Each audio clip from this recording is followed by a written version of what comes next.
چې دې کې هغه لونډې لپاړې نشته، دې کې کنزل نشته، دې کې ډانسونه مانسونه نشته. خو زه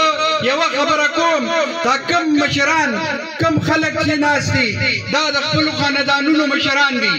او دوی ته دام زما خواست دی چیرې تاسو راپاسې او په خپل کور کې په خپلو کشرانو مشرانو باندې وګرځئ، په خپلو خاندانونو باندې وګرځئ. او جناب آفتاب احمد خان شیرپاو او د سکندر حیات خان شیرپاو چې تاسو صرف نوم والے نو د هغې کارنامې د هغې نومونه هغه د چا نه پټ نه دي. نو زه دا ډېر زیاته خوشبختي ګڼم د قومي وطن پارټۍ لپاره،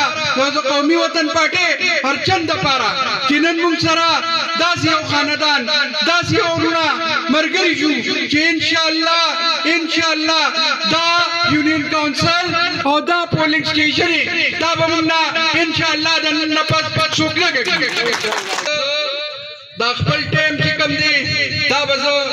جناب سکندر حیات خان شیرپاو صاحب ته پرېږدم، هغه به تاسو سره تفصیلي خبرې کوي. ډېرې ورځې پس مونږ دې یونین کونسل ته راغلي یو، پکار ده چې تاسو د